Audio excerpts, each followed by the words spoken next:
السلام علیکم بچوں، آج ہمارا سبق 7ویں کلاس کا اردو سبجیکٹ ہے اور اس میں ہم پڑھتے ہیں نیوٹن کا کارنامہ۔ پچھلے سبق میں ہم نے آدھا پڑھا اور آج اس سے آگے پڑھیں گے۔ اس سے آگے یہاں سے کشش ثقل کی دریافت جس کا راز اس نے ایک سیب کو گرتے دیکھ کر بتایا تھا، یعنی نیوٹن نے دیکھ کر بتایا۔ نیوٹن کا سائنس کی دنیا کو سب سے قیمتی تحفہ تھا۔ اس نے بتایا کہ مادہ کا ہر ذرہ دوسرے ذرے کو اپنی طرف کھینچتا ہے۔ اس باہمی کشش سے یہ نظام شمسی اور ستاروں و سیاروں کے نظام قائم ہیں اور اپنے مخصوص طریقہ سے متحرک ہیں۔ اس اصول کی مدد سے نیوٹن نے زمین اور سورج کے وزن کا شمار کیا۔ سمندری جوار بھاٹا کو بھی اس نے چاند اور سورج کی کشش کا نتیجہ قرار دیا۔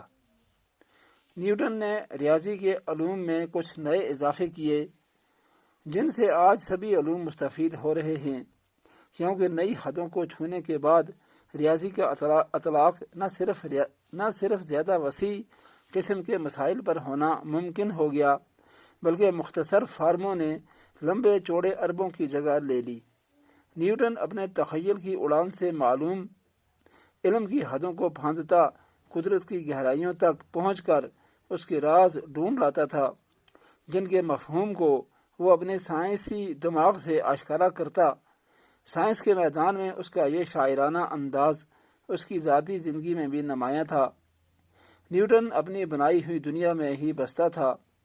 اسے اکثر اپنے لباس، رہنے سہنے کے ڈھنگ اور کھانے پینے کی سدھ نہ رہتی تھی۔ ریاضی کی مشقوں سے نیوٹن کا بنیادی مقصد اپنا جی بہلاوا تھا۔ وہ سائنس کے تجربے محض اپنی تسکین کے لیے کرتا تھا۔ اسے اپنی دریافت اور ایجاد شائع کرنے کا شوق نہ تھا۔ اس نے اپنے دوستوں سے کہا، میں کچھ بھی شائع نہیں کروں گا کیونکہ اس سے جانکاروں کی تعداد میں اضافہ ہوتا ہے۔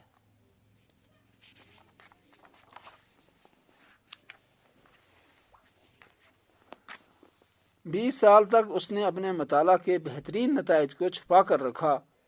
آخر ایک دوست کی ان پر نظر پڑ گئی جس نے اسے قائل کیا کہ سماج کے تئیں اس کی بھی کچھ ذمہ داریاں ہیں۔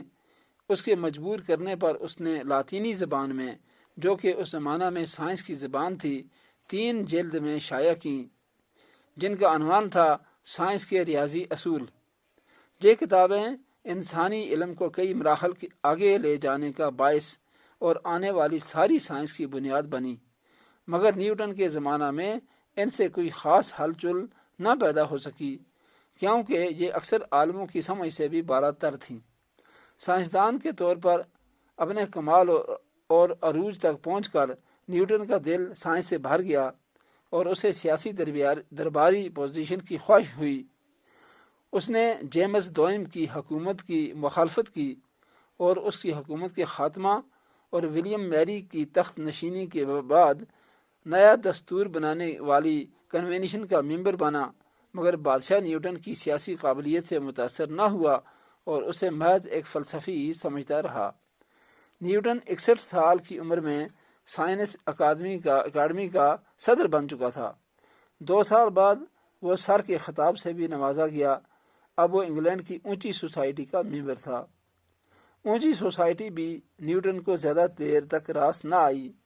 دولت اور دکھاوے کی دنیا سائنس کی دنیا سے بہتر ثابت نہ ہو سکی اور اس نے محسوس کیا کہ درباری ہونا سائنسدان بننے سے بہتر نہیں۔ آخری عمر میں نیوٹن اپنی تجربہ گاہ واپس چلا گیا، اس دنیا میں جو اس نے اپنے لیے بسائی تھی اور جہاں سے اس نے وقتی طور پر فرار حاصل کیا تھا۔ اس نے 85 سال کی عمر میں اس جہان سے کوچ کیا، یعنی فوت ہو گیا، مر گیا۔ تو یہ آج کا ہمارا سبق ہے۔ آئندہ انشاءاللہ اس کے سوال کریں گے، یہ سبق یاد بھی کرنا ہے۔